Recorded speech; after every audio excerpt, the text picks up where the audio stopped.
Hello, you're watching at theraces.com and the Cheltenham Preview 2014. The Queen Mother Champion Chase, maybe not quite the race it was going to be without Sprinter Sacre, but it's still a fantastic championship race, 2 miles. Let's have a look at the main contenders, and in a moment I'll get the view of Mick Fitzgerald.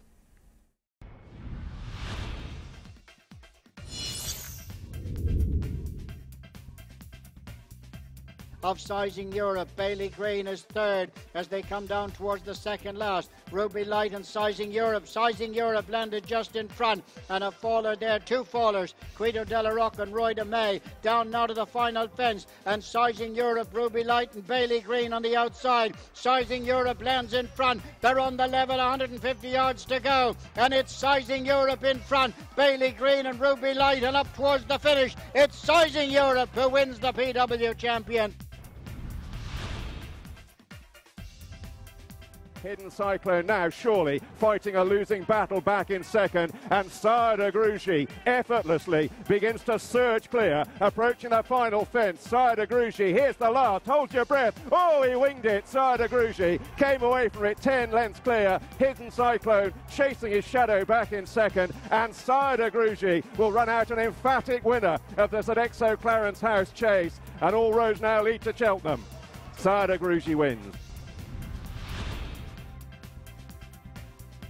Sizing Europe under strong pressure. Arvika Ligeonniere making ground between horses. Beneficent towards the near side. Coming down out of the final fence in the Petty Power dial a bit. Beneficent on the near side of Arvika Ligeonniere. Hidden Cyclone in between them. They're racing inside the last 200 yards. And Beneficent is the leader as they race to the final 200 yards. It is Beneficent and Brian Cooper. Hidden Cyclone trying hard to come back. Arvika Ligeonniere is third. But Beneficent will win it again for Tony Martin and Brian Cooper. Towards the final fence in the Boyle Sports Tide Cottage Chase, and Arvika Ligeonniere and Ruby Walsh out in front. Tona Dudari giving chase second. Special Tiara weakening into third, and Ratlin is last of the 4 as they come to the final fence. Arvika Ligeonniere out in front. 1 fence to jump now, and it's Arvika Ligeonniere and Ruby Walsh safely over, cleared of Tona Dudari, and then a battle for third, Ratlin and Special Tiara. But Arvika Ligeonniere lands the odds in good style, and there's another one for Willie Mullins and Ruby Walsh. Holding him together towards the last 2 fences. FEROF reaches for the second last, is over 6 to 8 clear. French Opera trying to close under pressure, and FEROF will have to be shaken up on the run down towards the last. French Opera's got back to within 4 to 6 lengths at the final fence, but FEROF comes in, really stands off the last, a big leap, that will seal it for sure. In second is French Opera, and FEROF returns to action with a win. He's still relatively unexposed, only a 16th start under rules. Good opportunity found by Paul Nicholls, and he didn't fluff his lines, FEROF, he's won well.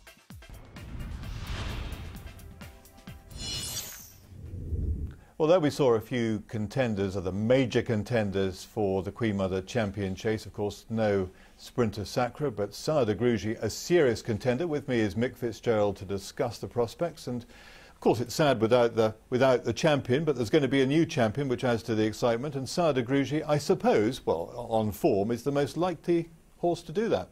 Yeah, and on ratings as well. He deserves his place at the front of the market. He's a very smart horse. The only concern you've got, Robert, is the fact that he's been to Cheltenham twice and he's got beaten there twice. That is a little bit of a concern, and the fact that they're absolutely convinced that 2 miles is this horse's optimum trip.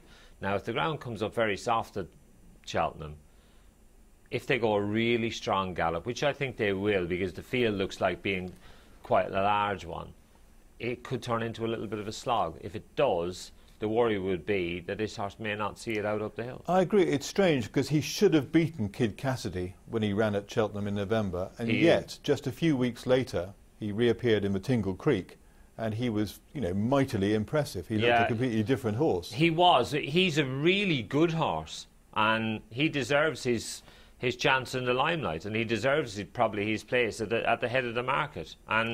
But there is just the thing that is nagging in the back of your head, the fact that he's been to Cheltenham twice and got beaten twice. But it would be a great story. One of the most popular jockeys in the weighing room, Jamie Moore, and Gary Moore, you know, he's a really hard-working team, and it would be a great story if the horse. There's no room for sentiment, though, is there? I know it would be a great story, but sometimes, you know, if you're looking at Cheltenham form, previous Cheltenham form comes into play.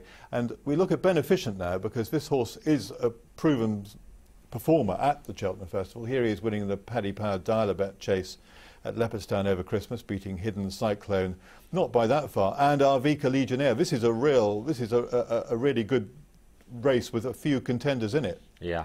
There's no doubt about it. I'm a real fan of this horse, Beneficent. And a previous an old champion, Sizing Europe, toiling back and forth. If you go back to the form and watch it again and see Sire de Grugy beating Hidden Cyclone, Sire de Grugy annihilated Hidden Cyclone. Beneficent has just scrambled home here. But the only thing I would say is Beneficent is trained by a guy who's a master at getting horses ready for a big day at the Cheltenham Festival. And for that reason, Beneficent is one that I'm very interested in, because I know he'll stay well. He's a winner of the Juice in over 2.5, well 2.5 it was at the Cheltenham Festival last year, so you know he's going to stay. And for me, I think if it turns into a big field and Beneficent lines up, I think he could be quite a good price. Well, Arvika Ligeonniere is a horse that we saw there. He's won 7 of his 10 steeplechases. We can see him in winning action here. This was at Punchestown. That was after the defeat by Beneficent. He beat Tona Dudery here by 14 lengths. I mean, he should have won. He was a very, very hot favourite. But he's right-handed. This horse loves right-handed. The problem you've got on the old course of the Cheltenham Festival, if you're on a horse that jumps right, you're in no man's land. Because if you end up losing ground at the fence away from the stands, all the way down the back you're turning. It's a much sharper track than the new track. And for me, this horse has got it all to do. You've got to be brutal in these previews, so you put a line through him. I would put a line through him.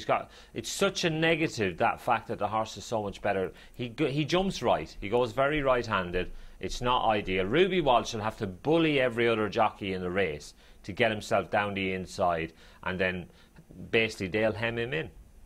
Now, the next one we can have a look at, a grey horse trained by Paul Nicholls, FEROF, in the colours of John Hales, the one-man colours, those yellow colours. We're going back, we're looking at him winning at Ascot. This is the Amlin chase back in November. Since then, he's been running over 3 miles. He ran in 3 miles at Kempton in the King George. He got beaten by Harry Topper at Newbury. This shorter trip is much more up his street. Without a doubt. I'm hoping that they run this horse in the champion chase, because I think this horse has got a chance. You know, we saw Gray carrying these colours winning the Queen Mother when one man won. He was a horse who won multiple King Georges, and you know, this horse ran okay in the King George. I just thought he looked a little bit flat that day. He looked very flat in the race at Newbury. Just, you know, 3 miles on that ground just tests his stamina. He's a horse who's been to Cheltenham twice. He was second in the bumper. He won the Supreme. He was a dot on the horizon behind Sprinter Sacre. Yeah, but he's got a lot going for him, this horse. You know, and I think, you know, in a race where it's open, this horse could certainly be a good addition to the field. And when it comes down to the selection, are you going to be, how adamant are you on your My heart tells me that it'll be Sire de Grugy, but my head tells me it could be Beneficent. So where would your wallet tell you? My wallet is telling me that I should have a few quid each way on Beneficent. Okay, Beneficent is the one. Beneficent, the selection for Mick Fitzgerald, and you've been watching the preview of the Queen Mother and Champion Chase on attheraces.com.